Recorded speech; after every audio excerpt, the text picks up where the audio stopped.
अच्छा, हर मौजू पे लिखा आपने, मोहब्बत पे, दर्द पे, एहसासात पे, कोई ऐसा मैंने जी आपके चैनल की वसातत से मैं जी बताऊं कि मैंने हिंदू मज़हब पे भी लिखा है, मैंने ठीक है। सिख मज़हब पे भी लिखा है, मैंने अपने नबी पाक की शान में तो बहुत ही लिखा है ना। यही मेरी बख्शिश का वसीला इंशाल्लाह मेरा नबी ज़रूर बनाएगा, इंशाल्लाह इंशाल्लाह। क्योंकि वो अपने चाहने वालों को, अपने आशिकों को रुसवा नहीं करते। जी ठीक है बिल्कुल। ना। तो उसमें मैंने एक दो नातें, मुझे इशारा हुआ था ख्वाब में अच्छा कि आप नात लिखते हो तो नात पढ़ो। अच्छा। मैनू पढ़ना तो नहीं आता, हाँ लेकिन मैं दो चार नातां फिर रिकॉर्ड कीतियां ठीक है। जिहदे च सी के रूह मक्के रहिंदी है, जो रहिंदा है रूह मक्के रहिंदी ए दिल रहिंदा ए मदीने विच, इसे लई ते रहिंदियां ने ठंडा मेरे सीने विच, रूह मक्के रहिंदी ए दिल रहिंदा ए मदीने विच। ਉਹਦਾ ਆਖਰੀ ਸ਼ੇਰ ਸੀ ਕਿ कब्र च मुनकर नकीर मैनू कहना है, आका दा तू आशिक हसाब कादा लेना है, सादक तू बह जा जाके जन्नती सफीने विच, रूह मक्के रहंदी ए दिल रहंदा ए मदीने विच। इस तरह करके जी। आपने शोहरत, इज्जत, कामयाबी सब मिला आपको, लेकिन क्या आज भी किसी चीज़ के बारे में सोच के कि ये होता तो ये हो जाता, अबीदा हो जाते हैं? ये ऐसे होता तो ऐसे वैसे हो हो जाता जाता। कि आज मेरे माँ बाप होते, आज सही। मेरी वाइफ मुझे बहुत याद आई, उसने मेरे साथ जिंदगी के बड़े कठिन मरहले गुजारे, बस शायद किसी ने गुजारे हों, शायद।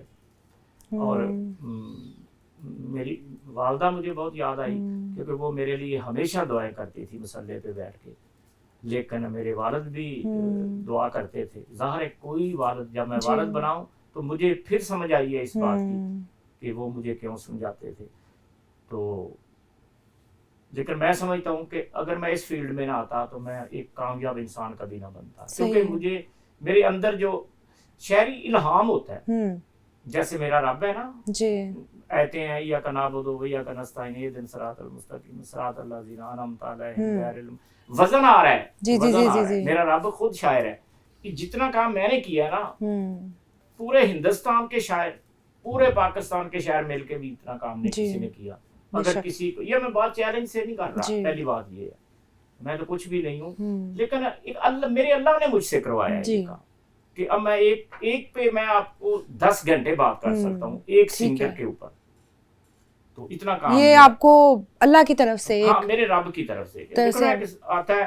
मैं कहता हूँ जी कोई बात नहीं, आ जाओ, मैं आ जाता हूँ। तो मैं मतलब बेशुमार दफा, एक दफा इंडिया मुशायरा हो रहा था तो दमन कॉलेज के पता नहीं क्या नाम है, ये है पटियाला में। अच्छा जी, पटियाला में।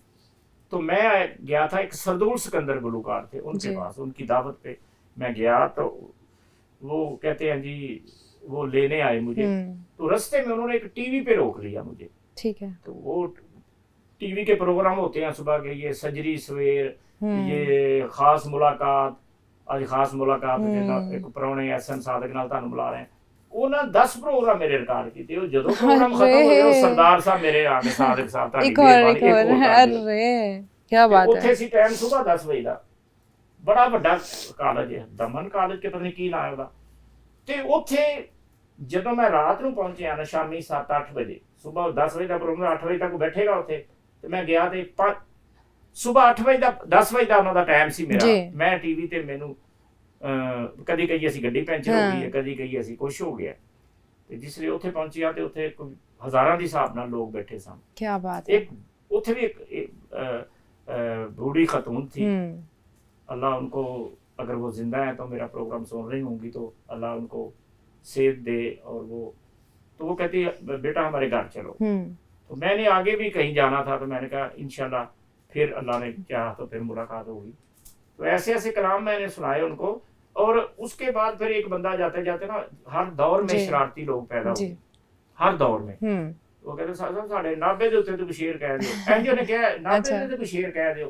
मैं कहा मौला सदा सलामत रखे नाभे शहर दे लोकां नूं, कदे भी तत्ती वाह ना लगे इन्हां वसदियां झोकां नूं। वाह वाह, वो शौक हो गया होगा कि एकदम ही आपने। मैं जी कहते हैं तो इस तरह से जो लोग मुझसे काम कर चुके हैं, अताउल्लाह इसा खिलवी साहब ने कहा जी आप पहली दफा ही मुझे मिले ना, तो उन्होंने कहा जी आप कंप्यूटर हैं, मैं आपको कंप्यूटर शहर का दर्जा देता। आज भी वो बहुत क्लिप है ATV के भी कि इसको अभी कह दो रोने का लिखना है, पीटने का लिखना है, इसके अंदर अल्लाह ने ऐसी चिप रखी है कि वो मोड ऑन हो जाता है, 2-4-5 मिनट में कर देगा। सही।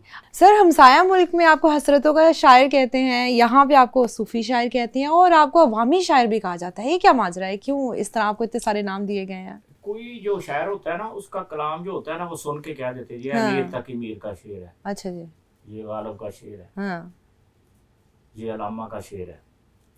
तो मैंने 4-5-7 स्टाइल में शायरी की है, मुझे सुन के कोई ये नहीं कह सकता, कोई मुझे पकड़ नहीं सकता कि ये सादक का कलाम है। क्या बात है।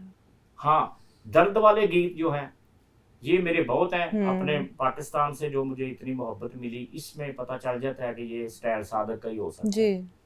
लेकिन दूसरे, जब आपको जैसे मैंने उस खतून का जिक्र किया है कि मैंने मुख्तलिफ स्टाइल में शायरी की, इंडिया में मेरे सबसे पहले जो कलाम है वो ये मजतों वाले जनाजे गाना आजकल बड़ा चला, तूने मिलके रकीबों संग मेरे दिल पे चलाई छुरियां, वो भी मेरे ही कलाम है। अच्छा। फिर वो एक था, उनको पहुंची खबर जब मेरी मौत की, आंख उनकी भी अश्कों से भर जाएगी, उनके कांधों पे होगा जनाजा मेरा, बाद मरने की किस्मत संवर जाएगी, मोती अश्कों के खैरात करते हुए दूर तक साथ मैयत के जाएंगे वो, वक्ते आखिर तो बस उनकी इतनी वफा मेरी बख्शिश का सामान कर जाएगी।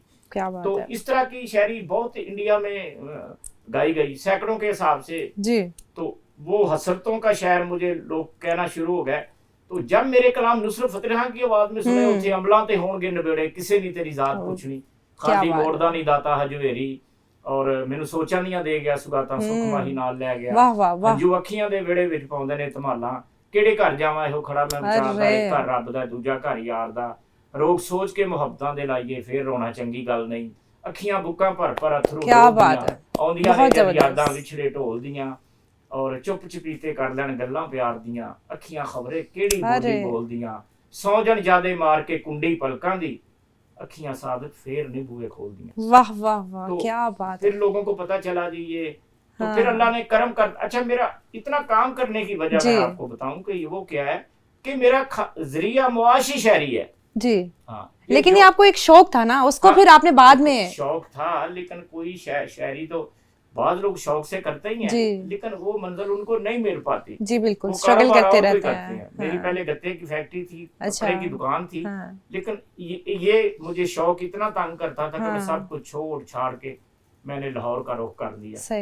तो फिर हम हमारी एक मजाक चुंगी में एक स्टूडियो था, उधर हम बैठते थे, अताउल्लाह इसा खिलवी, नुसरत फतेह अली खान साहब, और उधर मैं होता था जो। अच्छा, जब आपके पास कोई शायर कोई आता कि सिंगिंग वो गाना चाहिए, आप उसकी पर्सनालिटी देख के उसको गाना लिख के देते हैं कि भाई ये शायर की डिमांड होती है। मुझे रात मैंने 4 गाने, एक हबीब सिंगर है वो आया जी, तो वो बेटों की तरह मेरे, पहले भी उसका मैंने किया है।